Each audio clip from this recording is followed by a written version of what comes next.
जय हिंद। देखो आज का जो मतलब मैंने ना 2 से 3 दिन पहले एक बुक खरीदी थी संत कबीरदास जी की। ये देखो ये बुक है, ठीक है ना। और इस बुक पे अगर आप देखोगे तो कम्प्लीटली मैं आपको दिखा देता हूँ। ये लिख रहा है पूर्ण ब्रह्म कबीर, ऐसे कुछ लिख रहा है। देखो इसके बारे में थोड़ा चर्चा करनी है। देखो जो लिख रहा है बुक पे कबीर जो है, मतलब कि पूर्ण ब्रह्म कबीर जो लिख रहा है, ये शब्द क्यों लिखा गया, ठीक है नहीं। मतलब एक महान संत को भगवान कैसे बना, मतलब कि बड़ा चढ़ा का भगवान कैसे दिखा।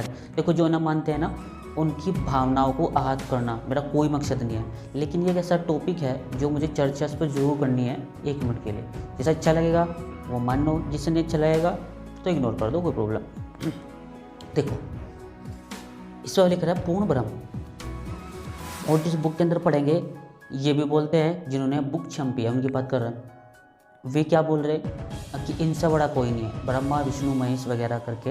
अगर वे भी इनके पुत्र है या फिर ये उनके पिता, या उनका पिता कौन है, कुछ ऐसे सवाल खड़े करे जाते हैं, ठीक है ना। तो सबसे पहला अगर इनका एक अपना अलग धर्म भी है या फिर उनका एक सत्संग भी है। सबसे पहले सत्संग की परिभाषा है सत्य का संग। जो सच का साथ देगा वो सत्संगी है। आपको बहुत सत्संगी ऐसे दिखा दूंगा जो झूठ पर झूठ, झूठ पर झूठ, हर बात में झूठ ही बोलेंगे। बहुत है ऐसे, बहुत ज़्यादा देखिए, ठीक है। दूसरी बात रही कि जो इस बुक में लिखा है सारी बातें मैंने पढ़ने के बाद कुछ थोड़ी बात पढ़ी, सारी पूरी बुक में पढ़ी मैंने, लेकिन इसके अंदर क्या है ऐसी बात नहीं है। मैंने पहले इनका नाम दान भी लिया है, इनका सत्संग भी लिया है मैंने, लेकिन उसमें रहा, उसके बाद छोड़ दिया। तो ये सब चीज़ें जितनी भी कम्प्लीटली हुई, उनका सबका एनालाइज ये है कि कबीर बहुत महान संत हुए, एक लेजेंड संत थे, मतलब बहुत ज़्यादा ज़बरदस्त संत थे, और उनको व्यापारियों ने बना दिया भगवान, ठीक है ना। और तुम्हें पता ही है हमारे देश के अंदर अंधविश्वास भी कुछ ज़्यादा है। पहली बात तो जिस धर्म का प्रचार कर जाता हूँ ना, इसका मतलब उस धर्म की नींव बहुत ज़्यादा कमज़ोर है, ठीक है ना।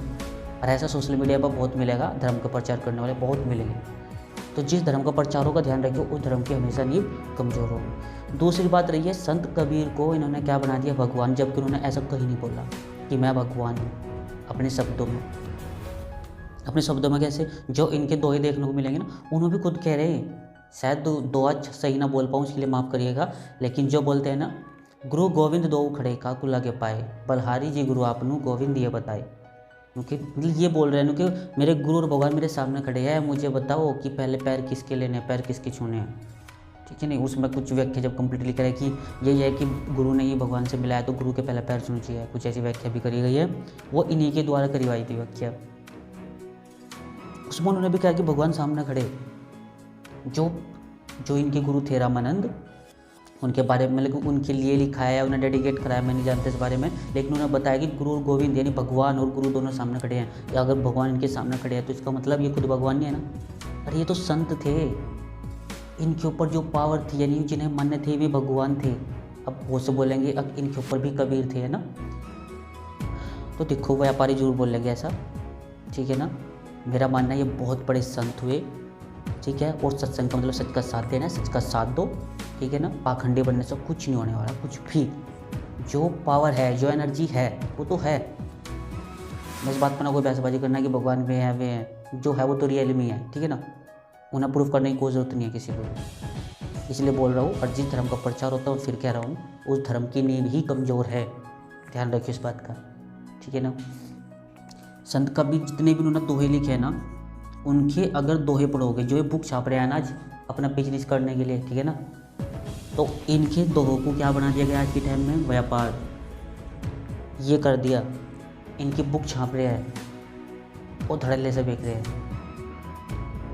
ठीक है ना। अभी राम रहीम भी थे, पता होगा ना, तो कबीर जी के ना ही मतलब कि और सत्संगी के जितने भी है, किसी के इतने फॉलोवर्स नहीं थे जितने फॉलोवर्स राम रहीम के थे। 7 करोड़ प्लस, बहुत होता है ये आंकड़ा। उनकी हालत क्या है, उन्होंने क्या किया, सबको पता होगा, ठीक है। इसलिए बता रहा हूँ कि हमारे देश के अंदर पढ़े लिखे, जो पढ़े लिखे नहीं हैं, सब बराबर है। इस वजह से सब व्यापार में लगे हुए हैं, ठीक है। सब के सब व्यापार में लगे हुए हैं, जबकि कहीं भी कबीर जी ने खुद ये नहीं बोला कि मैं भगवान हूँ। और महाभारत गीता किसी भी चीज़ को उठाओ, जिस तरीके से इन बुक्स पर मिलेगा ना आपको लिखा हुआ मुक्ति बोध, पूर्ण ब्रह्म, ऐसा आपको गीता पे नहीं लिखा मिलेगा, किसी भी चीज़ पे ऐसा नहीं मिलेगा, ठीक है ना। और जबकि गीता के अंदर, महाभारत के अंदर श्री कृष्ण जी ने क्या बोला, मैं खुद बोला ना, अब मेरे अंदर पूरा संसार समाया हुआ है, ठीक है ना, मैं ही ईश्वर हूँ, मैं ही पालन करता हूँ, हर चीज़ बोली हुई है, ठीक है ना उन्हें। जबकि कबीर जी ने सब कहीं नहीं बोला हुआ है। तो इसीलिए बोल रहा हूँ, थोड़ा सा दिमाग लगाओ और ये देखो व्यापार किस तरीके से कर रहे हैं। एक नारियल की भेंट देकर आपकी आत्मा को मतलब खरीद लिया जाएगा,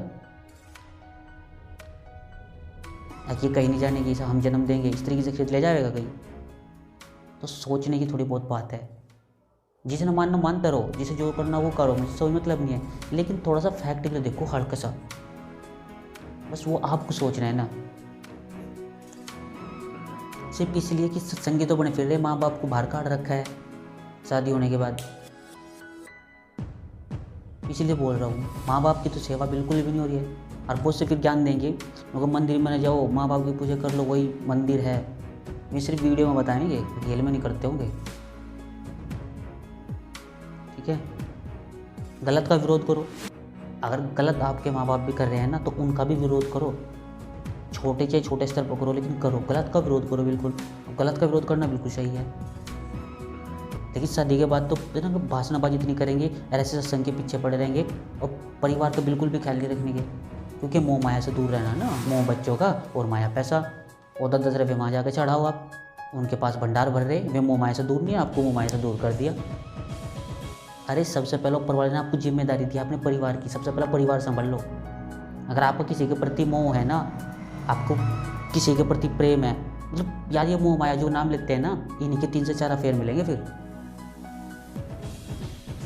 ठीक है ना। मैं इंसानों के बोल रहा हूँ, कभी आप ये मान लो जो सत्संग करते हैं उनके कह रहा हूँ, उनका तो खैर जैसा राम रहीम का खुद पता लगता है, वो तो बाद में लगेगा, पहले नहीं लगता, ठीक है ना। इसलिए हाथ जोड़ के एक विनती है कि जो भी सत्संगी है, बिल्कुल सत्संग रहो, यानी सच का साथ दो, अपने माँ बाप का ख्याल रखो, ठीक है नहीं, तो ज़्यादा अच्छा होगा। वो तो सत्संग है, ठीक है। और जिसका नाम ले रखा आपने, ले रखो, कोई प्रॉब्लम नहीं है किसी तरह की भी। अगर भी नाम लेकर आपके जीवन में अच्छा हो रहा है तो ठीक है, अगर आपके जीवन में कुछ भी अच्छा नहीं हो रहा तो आप खुद समझदार हो कि फिर वो अपने पास रखना है या नहीं रखना, वो आपकी जिम्मेदारी है। मेरा मानना यह है, आप कुछ भी लो, लेकिन थोड़ा अपना माँ बाप का ध्यान रखो, और सिर्फ वीडियो में बकवास ना करो, वो रियली में भी करके दिखाओ तो ज़्यादा अच्छा होगा, ठीक है ना। बस सत्संग लेने के बाद घमंडी मत बनो, ज़्यादा अच्छा रहेगा।